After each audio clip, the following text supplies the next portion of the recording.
하나님 말씀은 요한계시록 14장 1절부터 5절까지 읽겠습니다. 또 내가 보니 보라 어린 양이 시온산에 섰고 그와 함께 14만 4천이 서 있는데 그들이 이마에는 어린 양의 이름과 그의 아버지의 이름을 쓴 것이 있더라. 내가 하늘에서 나는 소리를 들으니 많은 물소리와도 같고 큰 우레소리와도 같은데 내가 들은 소리는 검은 고 타는 자들이 그 검은 고를 타는 것 같더라.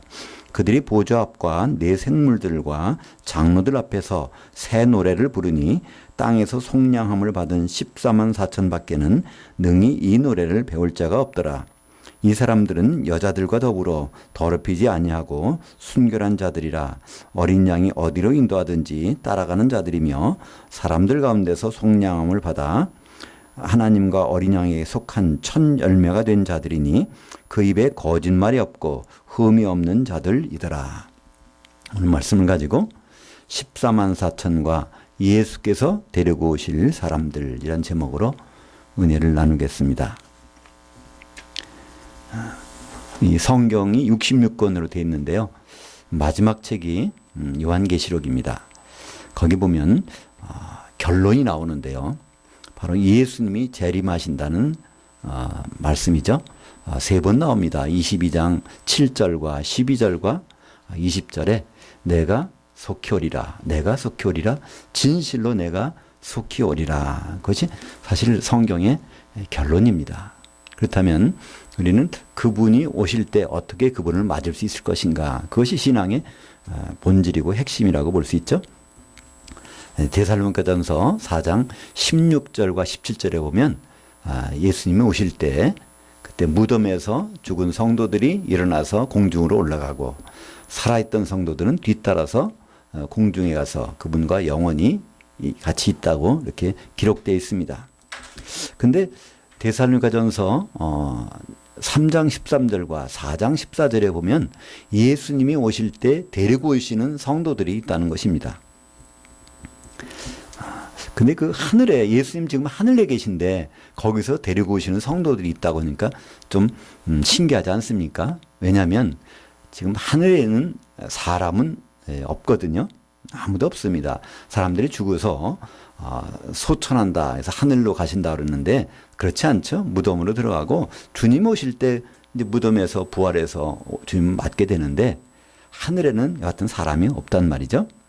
구약에 보면 에녹이나 엘리야가 승천했다 이렇게 생각하기도 합니다. 그런데 에녹은 가만히 보면 승천했다는 말이 없습니다. 하나님께서 치우셨다 이렇게 돼 있고요.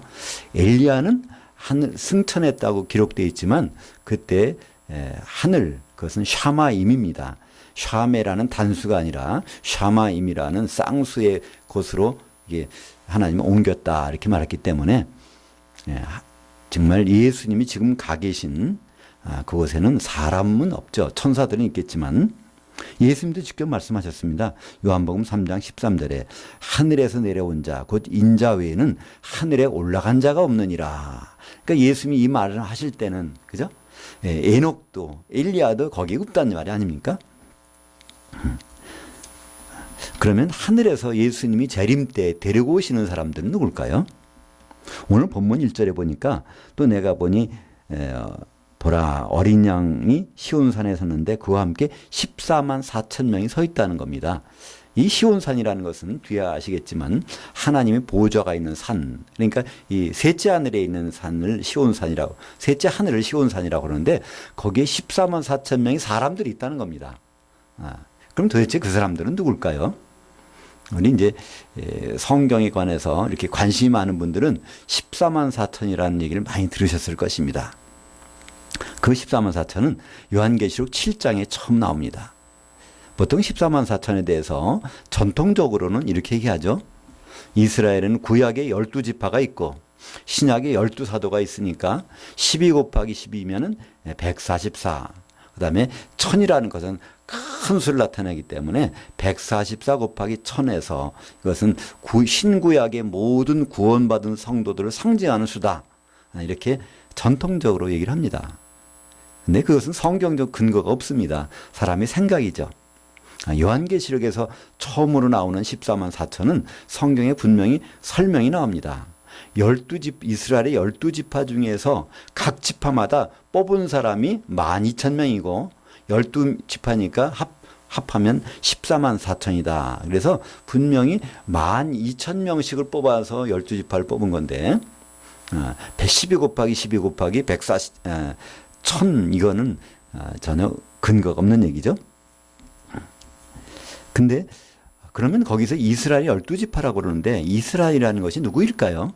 우리가 아는 대로 이스라엘, 유대인 하면은 우리가 아는 혈통적인 유대인을 생각합니다. 원래 이스라엘이라는 것은 야곱이 이름이죠. 야곱의 원래 이름이 이제 이스라엘로 하나님 바꿔주시는데 그때 그 이스라엘이기 때문에 야곱 지파, 야곱의 가족, 야곱의 후손이라고 볼 수 있고요. 지금으로 보면 유대인과 이스라엘은 동격으로 사용되고 있습니다. 근데 그 야곱의 12지파가 구약에 쭉 나오는데요. 그 이스라엘 12지파가 아닌 요셉 지파가 요한계시록엔 들어있다는 것이죠. 원래 요셉은요, 야곱의 아들이었지만 그 애굽에 가서 두 아들을 갖습니다. 그래서 에브라임과 므낫세. 그래서 큰 아들이 므낫세고 작은 아들이 에브라임인데 야곱이 이제 애굽에 들어가서 130세에 들어가서 거기서 요셉을 축복해 주면서 네 두 아들은 내게로 돌리라. 그래서 이제 사실은 자기의 손자인데 아들로 입적해 해버립니다. 그래서 므낫세 지파와 에브라임 지파는 그래서 야곱의 12지파 가운데 들어가게 되고 요셉한테는 내가 아들을 후사를 가지면 그 후사에게 내가 그 상속하리라. 근데 후사를 안 줬습니다. 그러니까 요셉이 아들을 더 안 낳았단 말이죠. 그러니까 요셉이 죽은 다음부터는 요셉 지파는 없어집니다. 근데 요셉 지파 중에서 뽑힌 사람만 12,000명이라고 하니까 요셉 지파가 얼마나 많겠습니까? 그렇다는 얘기는 야곱의 육신적인 피가 안 섞인 사람이 바로 요한계시록에 나오는 14만 4천에 분명히 있다는 것이기 때문에 이것은 육적인 이스라엘이 아니라 영적인 이스라엘 그리고 성도들을 가리킵니다. 그러니까 요한계시록에서는 모든 성도는요 7개의 부류로 나눕니다. 그래서 그건 7지파, 7교회로 아시아에는 7교회로 나오겠죠. 그래서 에베소, 서머나, 버가모, 두아디라, 사데, 빌라델비아, 라오디게아. 그래서 이 7개 유형의 교회로 이 전 세계에 있는 모든 교회는 사실은 이 7개 유형에 들어가고요. 그것은 통시적으로도 과거에도 있었고 지금도 있고 이렇게 앞으로도 주님 만날 때까지는 그 7교회의 모든 성도들이 소속이 되어 있습니다. 각자는 지금 현재는 어느 소속인지 몰라요. 그죠? 그때 가면 알 것입니다. 요한계시록 1장 13절에 보면 주님의 날에 주님이 재림하시는 날에 7 촛대 한가운데 주님이 계세요. 근데 이 촛대는 교회더라. 그러니까 7교회가 거기에서 쫙 있는데 그 한가운데 주님 계시는 모습이 나타나니까 그때 가보면 아 내가 어느 소속 성도였구나 그걸 알 수 있고요. 지금은 각 교회의 성도들이 지방 교회에 파송이 돼서 지금 앉아 계신 것이죠. 그죠? 그래서 지금 이스라엘의 요한계시록에 나오는 이스라엘 12지파는 바로 7교회의 성도들이라고 볼 수 있는데 그 중에서 14만 4천은 뽑혀나는데 어느 교회인지는요 우리가 좀 살펴보면 알 수 있을 것입니다. 분명한 거는 7교회 중에 한 교회가 바로 14만 4천이라는 것을 우리는 요한계시를 통해서 알 수가 있죠. 우리는 야곱의 이름을 한번 다시 되돌아가 보면요. 야곱은 낳기 전에 자기 엄마 뱃속에서 리브가 뱃속에 있을 때 하나님이 음성을 들려주십니다. 큰 자가 작은 자를 섬기리라. 그것이 하나님의 뜻을 거기서 나타내고 있습니다. 그래서 큰 자는 에서가 쌍둥이지만 큰 자였고 야곱은 이제 작은 자였습니다. 근데 시간이 흘러서 70년 이상이 흘렀습니다. 그러니까 야곱이 형을 피해서 도망갈 때가 76세니까 그 팥죽 사건이니 모든 것들은 70세가 넘어서 벌어진 것이죠. 그러니까 야곱이 생각해 보니까 큰 자인 형이 나를 섬겨준 일이 없다는 겁니다. 야곱은 섬김을 받기 위해서 그런 것이 아니라 하나님의 뜻이 우리 가정에서 이루어져야 되는데 그것이 안 이루어진다는 거예요. 야곱은 자기가 그걸 대신하기로 작정한 것 같습니다. 그래서 팥죽 한 그릇에 장자의 명분을 사고 결과적으로 장자의 축복을 받고 이제 도망을 가서 20년이 지난 다음에 다시 형을 찾아옵니다. 근데 형은 사실은 형은 형이지만 장자권을 뺏겼으니까 이제 작은 자가 되고 법적으로는 어린 자가 된 것이죠. 그때 큰 자가 돼서 작은 자를 섬기는 일을 하는 그 순간에 하나님이 개입하십니다. 그때 하나님이 천사가 나타나서 씨름을 하게 되고, 그래서 이름을 이스라엘이라 이렇게 바꿔줍니다. 이스라엘이라는 것은 바로 사라라고 하는 히브리어 동사, 그것은 누구와 필적하다, 견준다 그런 뜻이죠. 그것의 미완력이라는 것은 가능성을 나타냅니다. 하나님과 견줄 수 있는 그런 자가 돼. 너는 정말 이제 내가 인정한 게 큰 자가 되니까 야복강을 건너서 작은 자 된 형을 섬길 수 있잖아. 그래서 이름을 바꿔줍니다. 구약에 있는 모든 내용들은요, 예수님을 설명하는 것이죠. 요한복음 5장 39절에 너희가 성경에서, 구약 성경에서 영생을 얻는 줄 알고 성경을 연구하고 있지만 이 성경은 바로 나에 대해서 증언하는 것이니라. 그래서 이 야곱의 일생은 예수님의 모형입니다. 예수님은 큰 자였죠. 하나님보다 큰 자가 어디 있겠습니까? 근데 그분이 바로 우리 같은 죄인을, 낮은 자, 어린 자를 섬겨서 그 사건이 이루어진 것이 십자가 사건 아닙니까? 그래서 사실은 이 이스라엘 하면은요, 육적인 이스라엘은 야곱의 피가 섞여야 되지만 영적인 이스라엘, 참 이스라엘은 예수님이십니다. 그죠? 야곱이 이스라엘 된 거는 모형으로 된 것이고 그것은 예수님을 통해서 이루어졌기 때문에, 그래서 이스라엘이 12지파라고 하면요, 예수님의 몸을 이루는 사람들이 12지파에 들어가는 것이죠. 지금 예수님의 몸은 교회에 남겨놨습니다. 그죠?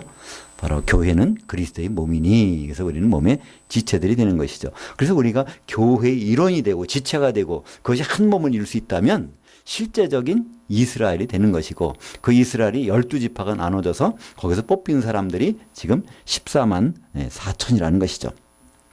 근데 오늘 보시면요, 본문 1절에 그들의 14만 4천을 쭉 가만히 보니까 그들의 이마에 어린 양의 이름과 그의 아버지 이름, 하나님이 이름이 써 있다는 거예요. 그 이마에 그걸 써 있는 사람들이 누굴까? 그건 모든 요한계시록은요, 다른 데 갈 필요가 없습니다. 요한계시록에 설명이 다 돼 있어요. 빌라델피아 교회를 설명하시면서, 빌라델피아에 말씀하시면서 계속된 말씀이 바로 요한계시록 3장 12절입니다. 그건 뭐로 나오죠? 이기는 자는 내 하나님 성전의 기둥이 되게 하리니 그가 결코 다시 나가지 아니하리라. 내가 하나님의 이름과 하나님의 성 곧 하늘에서 내 하나님께로부터 내려오는 새 예루살렘의 이름과 나의 새 이름을 그 위에 기록하리라. 그러니까 지금 빌라델피아 교회 말씀하시면서 이기는 자가 된다면 이름을 기록해 주겠다고 했는데, 지금 이 사람들이 14만 4천 명이 그 이름을 가지고 지금 시온산에 올라가 있는 거라죠. 그럼 누구겠습니까? 그들은 빌라델피아의 성도들이라는 것이 분명합니다. 그러니까 14만 4천은 요한계시록을 통해서 우리가 볼 때 이 하나님의 이름과 어린 양의 이름을 여기 맞고서 있으니까 바로 빌라델피아의 교회 소속으로서 이기는 자가 된 사람들이 14만 4천이 올라가 있는 것을 볼 수가 있습니다. 또 한 가지 증거가 있습니다. 그들이 빌라델피아 교회라는 증언이 하나가 있는데요. 14만 4천은 7장에 보면 이 땅에서 인을 맞습니다. 지상에서. 그러니까 전 3년 반이죠. 그때 인을 맞는데, 그러니까 지상에서 인 맞은 자는 해하지 말라 해서 그 환란을 피하게 됩니다. 그리고 후 3년 반에는 오늘 보니까 하늘에 올라가 있어요. 그러니까 14만 4천만 그 새 노래를 부른다고 보면 다른 교회는요, 아직 새 노래를 부를 사람이 하늘에 못 올라간 겁니다. 그죠? 그래서 하늘에 올라간 걸 보면 전 3년 반에는 인을 맞아서 환란을 피하고 후 3년 반에는 땅에서 올라가서 환란을 피하고, 그래서 7년 환란 기간을 완전히 면제받는 교회라는 것을 볼 수 있죠. 이 교회가 어떤 교회일까요? 그 교회는 요한계시록 같은 3장 10절에 나옵니다. 내가 나의 인내의 말씀을 지켰은즉, 지금 빌라델피아 교회 하신 말씀이거든요. 내가 나의 인내의 말씀을 지켰은즉 또 내가 너를 지켜 시험의 1시간을 면하게 하리니 이는 장차 온 세상에 임하여 땅에 거하는 자들을 시험할 때라. 그래서 이 7년 환란에 대해서 말씀하시는데, 이 7년 환란을 면하게 해주신다는 겁니다. 우리말 번역에는 시험의 때라고 되어 있는데 그 때라는 단어는 특별한 단어 호라라는 단어를 씁니다. 영어로 하면은 아우어라는 단어입니다. 호라라는 단어는요, 요한계시록 17장 12절에 보면 짐승과 음녀가 같이 활동하는 시간입니다. 그 시간이 얼마죠? 짐승이 활동하는 시간은 7일간, 7년간이니까. 그러니까 7일간의 시간을 한 호라라고 말씀했기 때문에 요한계시록에서 한 시간이라는 것은 7년입니다. 그렇다면 요한계시록 3장 10절에서 한 시간의 시험을 면하게 준다는 것은요, 바로 7년 환란을 면하게 주는 교회니까 그 교회는 빌라델비 교회한테 약속한 말씀입니다. 그렇다면 14만 4천은 빌라델비 교회라는 것이 다 확인이 됩니다. 본문 3절에 보면 후 3년 반에 하늘에서 새 노래를 배울 자는 14만 4천밖에 없다 이렇게 합니다. 그럼 이거 구원받은 사람이 14만 4천이라는 얘기가 아닙니다. 지금 이 시간 동안에, 이 기간 동안에 지금 하늘에 14만 4천밖에 안 올라왔다는 얘기예요. 그죠? 이 새 노래라는 건 뭘까요? 그것은 아주 새로운 노래, 들어본 적이 없는 노래, 정말 하나님이 이렇게 위대하시도다, 이런 것은 처음, 그 광경을 목격한 사람밖에 못 부를 것입니다. 그러니까 예수님이 2000년에 오셨을 때는요, 정말 볼품없이 오셨어요. 그죠? 예수님이 오시기 전에 약 700년 전에, 680년에 기록한 걸 보면 거기에서 흠모할 만한 것이 아무도 없는, 그렇게 볼품없이 오셔서 종의 모습 오셔서 바로 죽으셨고 이제 부활하셨는데, 그분이 이제 부활하신 데부터는 영광스러운 모습으로 부활하셨고 앞으로 오실 때도 그런 모습으로 오실 것입니다. 그때 우리는 그분을 만나는 순간에 새 노래를 부르는 거예요. 이 세상에 있는 노래가 아닙니다. 그죠? 전혀 들어본 적이 없는 그런 노래를 부르는데, 불렀다는 것은 무슨 말일까요? 그 영광스러운 모습을 처음으로 봤다는 것이죠. 그 처음으로 본 사람들은 14만 4천밖에 없습니다. 그때 당시에는 이제 후수암년 반이 끝나고 또 7대접의 재앙이 쏟아지고 그러면 주님이 본격적으로 재림할 텐데, 그때는 7개 교회가 같이 만나서 다 주님을 볼 수 있겠죠. 그러나 후 3년 반 기간에는 땅에서 6교회는 환란을 통과하게 되고 바로 빌라델피아 교회만이 이제 위에서 새 노래를 부르고 있을 것입니다. 오늘 마지막 절에 보니까 거기에 4절이네요. 어린 양에게 속한 첫 열매다. 이 14만 4천은 어린 양께 속한 첫 열매. 그건 무슨 말일까요? 첫 열매가 있으면 둘째 열매도 있고 셋째 열매도 있고 있을 거 아닙니까? 그죠? 매년. 그래서 이 맨 처음으로 바로 그 부활하시고 하늘 보좌에 앉아 계신 그 주님을 만나는 첫 열매는 이 빌라델피아 교회라는 것입니다. 그렇다면 이 빌라델피아 교회만 주님이 데리고 오시는 교회일까요? 주님은 분명히 재림하실 때 성도들 데리고 오신다고 그랬는데, 분명히 14만 4천은 데리고 오실 것입니다. 주님이 오시는데 14만 4천은 남겨놓고 오실 리는 없잖아요. 그러니까 분명히 14만 4천을 데리고 오실 텐데, 그들만 데리고 오실까요? 성경에는 다른 사람들이 나와 있습니다. 요한계시록 11장 11절부터 12절까지 보면 3일 반 후에 하나님께로부터 생기가 그들 속에 들어가매 그들이 발로 일어서니 구경하는 자들이 크게 두려워하더라. 하늘로부터 큰 음성이 있어 이리로 올라오라 함을 그들이 듣고 구름을 타고 하늘로 올라가니 그들이 원수들도 구경하더라. 그러니까 14만 4천 말고 지금 3일 반, 그러니까 3년 반 동안 길바닥에서 죽어 있다가 그들이 벌떡 일어나서 이리로 올라오라 해서 하늘로 올라가는 사람들이 있다는 겁니다. 이 사람들은 11장에 보면 두 증인이라고 그래요. 그 두 증인이 누굴까요? 그 11장에 말합니다. 두 증인은 두 감람나무요, 두 촛대다. 이 감람나무라는 말은 스가랴에 보면 성도를 감람나무라고 부릅니다. 그리고 이 촛대라는 건 뭘까요? 요한계시록 1장 20절에 보면 바로 교회라고 얘기합니다. 그러니까 이 두 증인은 두 교회입니다. 두 교회가 순결당해서 길에 쓰러졌다가 3일 반 후에 올라간단 말입니다. 그러면 3년 반이라면 3년 반 동안 시체로 돼 있으려면요, 언제가 될까요? 후 3년 반 시작하는 순간에, 이거는 그 순간에 순결을 당해야 돼요. 열흘 동안, 한 달 동안, 이런 기간이 아니란 말이에요. 요한계시록 9장 15절에 보면 그 연월 일시에 죽이기로 작정한 그 마병대가 바로 2만이 동원이 되어 있습니다. 바로 그때 순교당해서 언제 부활해야 될까요? 바로 3일 반 딱 지나 3년 반 딱 지나서야 부활하면 바로 이제 보니까 하늘로 올라오라서 올라갑니다. 이것은 에베소 교회와 라오디게아 교회 두 교회가 바로 두 증인들이고 그들은 후 3년 반 시작될 순간에 무덤에 들어가는 것이 아니라 길바닥에 있다가 그 다음에 바로 부활해서 올라가는 교회입니다. 에베소 교회 말씀하실 때 그러잖아요. 그러니까 처음 그것을 회복하라. 그렇지 않으면 너를 촛대로 옮기리라. 그러니까 촛대가 옮겨진다는 게 지상에서 교회가 어느 순간에 싹 없어지는 거예요. 그죠? 라오디게 교회는 뭐라고 합니까? 내가 차든지 덮든지 하라. 그렇지 않으면 입에서 토해내리라. 그러니까 그분의 몸에서 나가버리니까 그것도 없어지는 거예요. 순식간에. 그러니까 입에서 토해내는 거나 촛대가 옮겨지는 거는 순식간에 벌어진 일이란 말이죠. 라오디게 교회, 에베소 교회, 그들은 바로 성경에 대한 지식이 많았던 교회입니다. 에베소 교회는요, 거짓 사도들까지 분별해서 내보내는 교회예요. 라오디게 교회는 어떻습니까? 그러니까 차든지 덮든지 하라. 그건 뭐냐면 그 머리까지는 완전한데 이게 가슴까지 안 내려오는 신앙을 가진 사람들이기 때문에 그런 말을 한 것이죠. 그러니까 지식적으로는 뛰어난 사람들이에요. 그죠? 그래서 그 교회들은 증인들을 사용하십니다. 하나님 각 여러 교회들의 그 하나님 말씀을 선포하는 증인, 성경에 대한 지식이 많으니까. 그러나 그들이 순교를 당해서 3년 반 동안 무덤에 있지 않는 사람들이 이 사람들은 그죠? 순교는 당했지만 길에 있다가 3년 반 후에 올라갑니다. 이제 주님이 재림하실 때는 이 세 교회를 데리고 내려오실 것입니다. 그죠? 빌라델피아 교회는 3년 반 전에 올라가서부터 있었고 이제 후 3년 반이 딱 끝나는 순간에 주님은 아직 재림 안 하셨어요.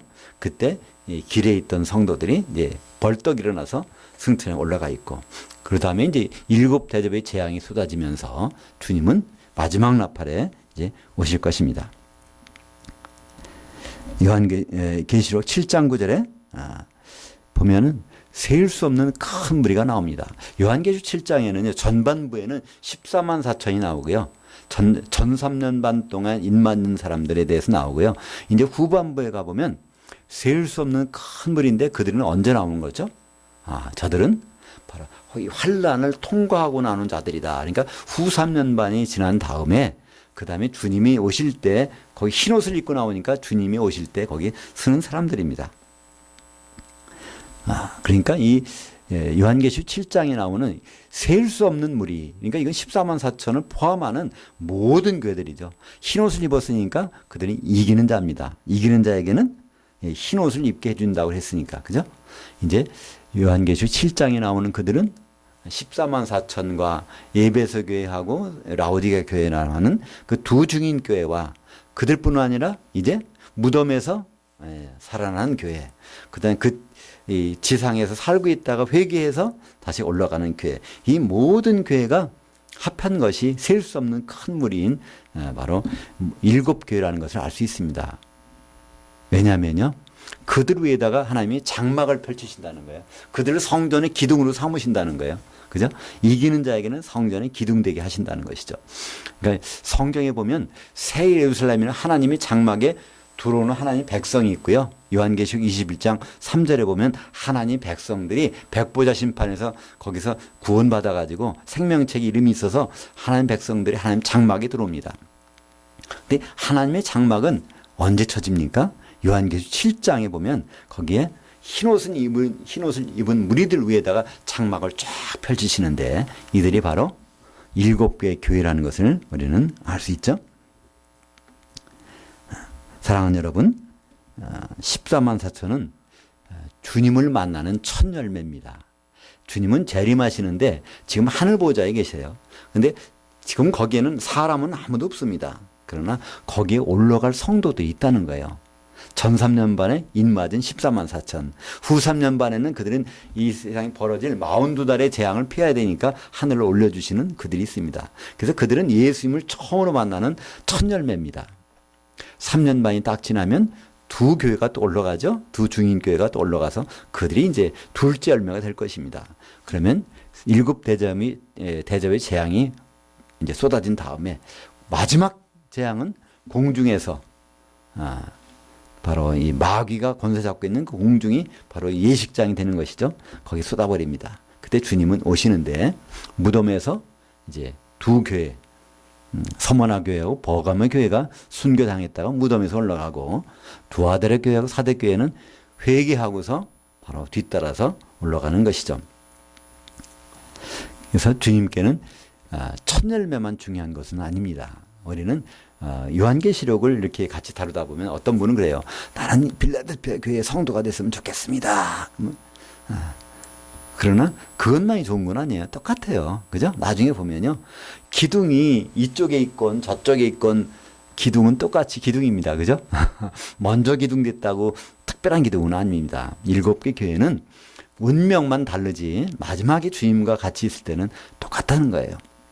예수님은 그것을 포도원의 비유로 설명하신 적이 있습니다. 마태복음 20장에 보면 포도원의 일꾼들을 부르는데 이제 9시에 가서 사람들을 불러옵니다. 근데 좀 아직도 이 사람이 필요해요. 12시에 가서 또 불러요. 근데 아직도 사람이 필요한 거예요. 나중에 3시에 끝나는 시간은 오후 8시간 근무니까 이제 5시에 끝나는데 바로 1시간 전에 나가보니까 또 사람들이 있는 거예요. 그죠? 그 사람들을 데려다가 이제 일을 시킵니다. 근데 이제 일이 끝나고 나서 품삯을 주는 걸 보니까 그 사람이 한 데나리를 받는다는 거예요. 근데 먼데 온 사람들이 막 항의를 합니다. 저 사람은 한 사람 일했는데, 1시간밖에 일 안 했는데, 우리는 온종일 일했는데 똑같이 줍니까? 그때 거기서, 그분이 그러죠. 내가 주기로 작정한 것이 네가 무슨 상관이냐, 그런 거예요. 그러니까, 이 빌라델피아 교회나, 서머나 교회나, 에베소 교회나, 라우디가 교회나, 뭐, 정말 이기는 자가 된다고 하면, 이기는 자는 것은 이게 이런 육적인 싸움이 아니겠죠. 믿음을 지키는 자입니다. 그죠? 믿음을 끝까지 지키기만 하면 먼저 지켰거나 나중에 지켰거나 문제가 안 된다는 것이죠. 우리는 이 14만 4천 이들만 부러울 것이 아닙니다. 또 그들과 더불어 데려오는 에베소 교회와 라우디게 교회만 부러울 것이 아닙니다. 우리는 주님이 그 시간에 다른 일로 남겨둘 수도 있어요. 심지어는요. 환란을 통과하면서 표를 받게 할 수도 있습니다. 그런 일이 있어서는 안 되지. 근데 살아있는 교회가 되려면 표를 받을 수밖에 없는 거예요. 왜 그런 사람들도 남겨둘까요? 다른 성도들과 같이, 그들과 같이 회개해서 같이 넘어가야 되니까. 그죠? 그러니까 다른 사람들과 더불어서 회개시키려면 혹시 두아들의 교회나 사대 교회로 선택될 가능성도 있다는 거예요. 물론 그렇게 했다가 나중에 짐승의 표를 받고서 회개하지 않으면 이건 낭패지만, 그죠? 그렇지만 하나님은 어떤 운명을 우리에게 허락하실 줄 모릅니다. 바로 14만 4천이 되는 빌라델피아 교회의 성도로 선택해 주실지, 에베소 교회나 라오디게로 선택해 주실지, 서모나나 버가모로 선택해 주실지, 또 두아데라 교회나 사대 교회로 선택해 주실지 우리는 모릅니다. 분명한 것은 우리가 이기는 자가 되면은 하나님의 아들로 인정을 받는다는 거예요. 각 교회 말씀하실 때 7개 교회 이기는 자는 마지막에 요한계시록 21장 7절에는 이기는 자는 하나님의 아들이 되리니 상속자가 된다는 겁니다. 그죠? 이기는 성도는 하나님의 몸을 이루고 상속자가 되고 주님과 영원한 그런 성도들이 될 것입니다. 그것은 이 세상에서 우리가 하는 모든 거에 따라서 달라지는 거죠. 그죠? 그러니까 우리가 수명이 지금 100세 시대라고 그러는데 이건 우리의 큰, 유익입니다. 그죠? 그걸 제대로 준비할 수 있는 시간이 있으니까. 그전 같으면요, 이 세상 일에 종사하다가 은퇴하고 나면 몇 년 있다가 그냥 죽어버리니까 그거 신경을 못 쓴단 말이에요. 지금 은퇴하셔도 많은 시간 동안에 우리는 다음 세상에 대해서 얼마든지 준비하는 시간이 있단 말이에요. 그죠? 그러니까 우리는 정말 복받은 그 시기에 태어난 것 같습니다. 근데 그 시기가 여전히 세상 것만 추구하다 간다고 하면 나중에 가서 그때서 후회한들 무슨 의미가 있겠습니까? 우리는 14만 4천만 바라볼 것이 아니라 또 예수님이 데리고 올 사람만 부러울 것이 아니라 거기 자리에 들어갈 수도 있고 그러나 우리는 필요에 따라서 1시간 남기고 포도원에 들어간 그런 사람으로 선택될 수도 있을 것입니다. 어느 경우나 우리에게 필요한 것은 이기는 자입니다.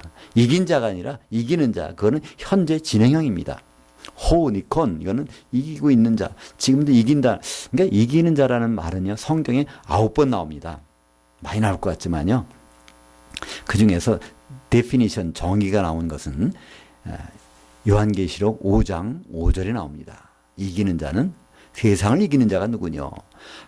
예수께서 하나님의 그 아들이심을 믿고 있는 자니라. 그러니까 그것도 현재 진행형이에요.